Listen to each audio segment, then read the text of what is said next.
Warning, this video contains spoilers for Donkey Kong Bananza. If you do not want to be spoiled, do not watch this video. Seriously, enjoy the game. Don't spoil it for yourself. Who would enjoy something that's spoiled? Well, I can think of one person who would enjoy something that's spoiled. But it's a spoiler.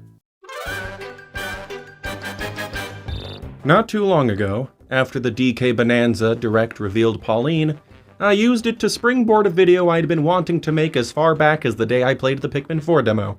The thesis of that video is that Nintendo simply do not concern themselves with in-universe continuity between entries in their gaming franchises. Pauline's presence as a 13-year-old in a Donkey Kong Country game calls into question the chronology of not just the original arcade game, but Super Mario Odyssey, the Mario vs. DK games, and potentially so much more. But in that video, I made the objective observation that DK and Mario are not the only Nintendo series to have questionable continuity, and Nintendo and their head honchos have made it abundantly clear that they value gameplay and mechanics over story every time. Conversely, the likes of Pikmin 4 and Tears of the Kingdom clearly demonstrate that while Nintendo love referencing past games and contemporary ones, they do so cheekily, and divorced from any obligation to honor the actual events from those past games as they would pertain to the present ones. So my natural conclusion to draw from Pauline's new portrayal in DK Bananza is that she's just like this now, and that the game would not include some time travel or de-aging curse magic or whatever, as so many people online seemed convinced must have been on the cards for some reason, I still don't know why. Well, my titular something to say about DK Bananza is this. I was right. I was so completely, entirely, unequivocally, unquestionably right. But even still, DK Bananza works in a ton of amazing continuity with past games that rocked my selfs off. But we'll go into that a little later. I already gave you the spoiler warning, you know what it'll be. But first, I need to talk more about Pauline and Nintendo's loose continuity, just to show I'm not, and was never trying, to throw shade at Nintendo for this, or at the people who use headcanons and fan theories.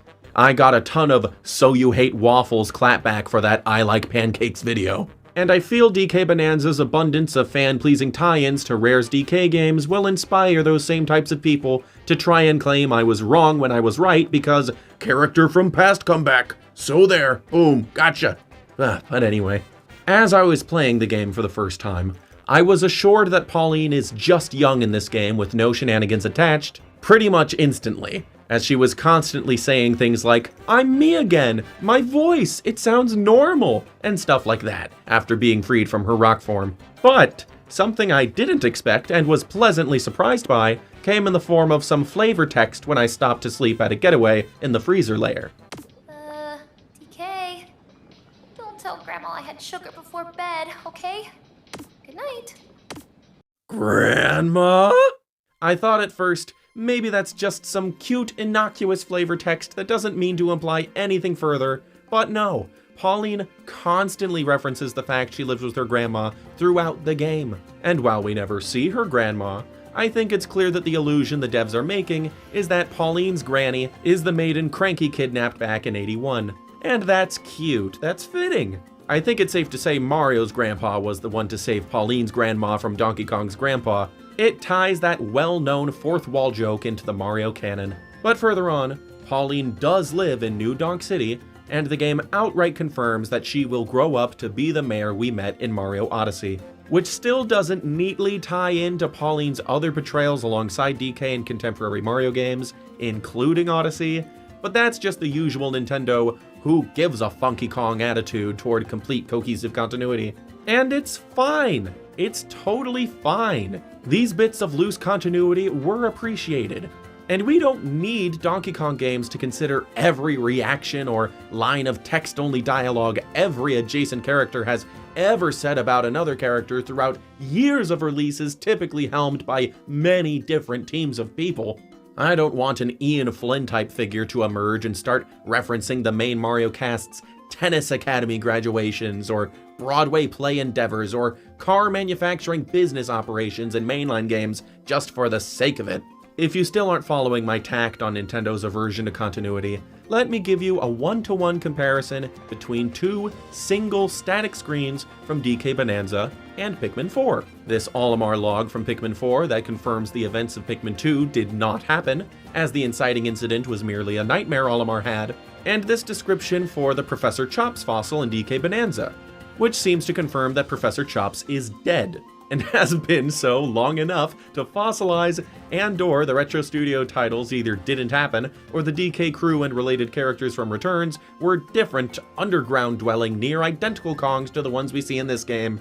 You might retort, well, no, this could just be a different pig with the same name, or Pikmin 4 just takes place before 2 and 3 on the timeline, but after 1, and Olimar acts like he's discovering Pikmin for the first time just because, I don't know. And sure, go ahead, think that, believe that even, but please, get it through your head that Nintendo obviously doesn't care! They just wanted to reference Pikmin 2 and DKC Returns and didn't think through the implications of doing so without considering in-universe continuity. It doesn't run deeper than that. My beef with people's insistence Nintendo does have continuity, actually, because me and my Discord friends contrived a seemingly coherent timeline the developers absolutely would not take into account, so there, is not the fact that they came up with fanon, but the fact that they either insist it's true or attack people who came up with a different but equally irrelevant and harmless headcanon. People were indignant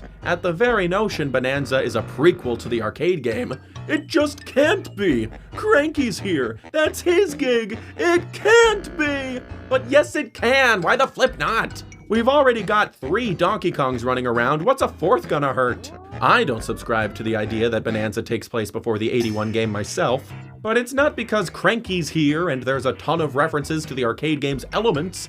It's because I know Nintendo don't care about continuity! Even the fact Bananza explicitly takes place before Mario Odyssey could be retconned by the very next Mario or DK game, and it won't matter! But I'm not invested in Nintendo games for their continuity between titles. I'm invested because I love playing the games and enjoy their worlds and characters. And those rare occasions a contemporary Nintendo title does pay off my investment are all the more special as a result. And DK Bananza has an exceptionally rare instance of this.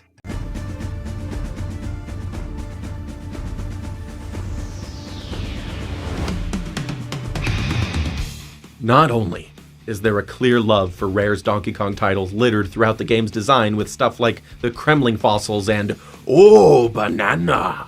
Not only do Diddy and Dixie mention the time they teamed up to save DK in a clear reference to Diddy's conquest, not only does Cranky Kong's vague description of the banana bandit he's chasing seem to hint at K. Rool, which I thought could go nowhere, or at best be some post-game Donkey Kong Island level in the vein of Mario Odyssey's Mushroom Kingdom. No, they straight up incorporate King K. Rool into the game's final act. And they don't just bring him back all willy-nilly.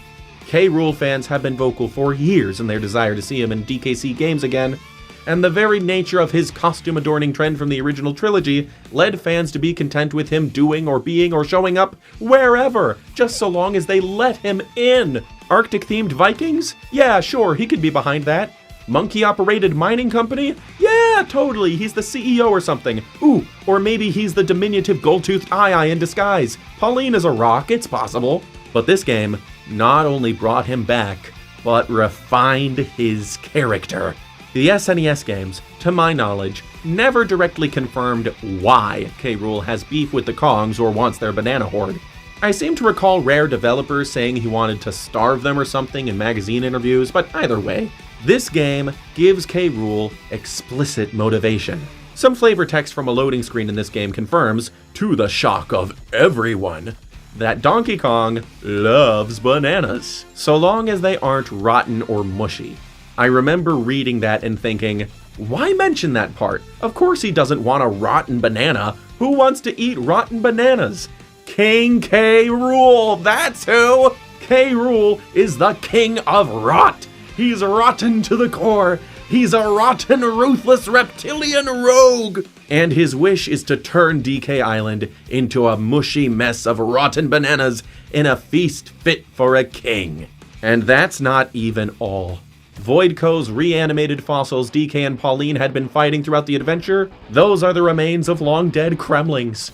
Critters, armies, neckies, zingers, they're all here. They look stunningly perfect, and they even have their same voice lines from the SNES games. When I heard that iconic, "Oh!"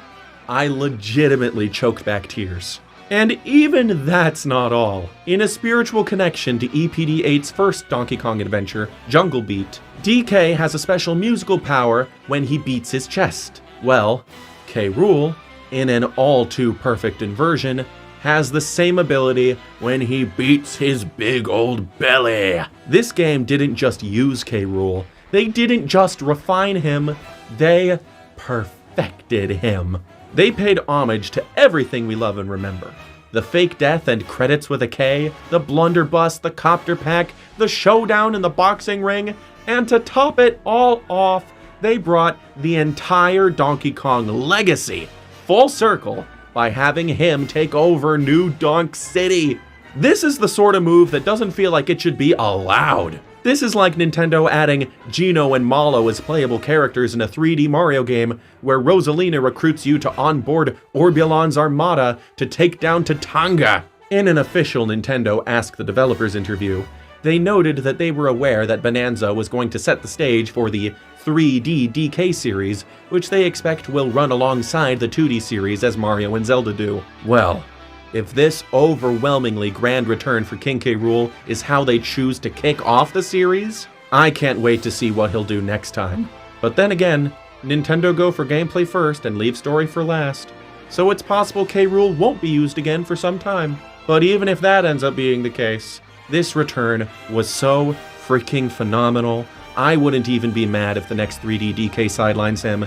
He's been given his due in a spectacular fashion. So while Nintendo on the whole definitely, objectively don't care about continuity, DK Bananza demonstrates that sometimes the picking and choosing what to use and what to discard when incorporating old references in new games can craft a magically perfect experience. I wouldn't trade the contradictory new Pauline we got, nor the fiercely faithful old K. Rool we got, for all the Banandium in the planet core. Which, you know, I could easily inhale in like 10 minutes with Elephant Bananza anyway.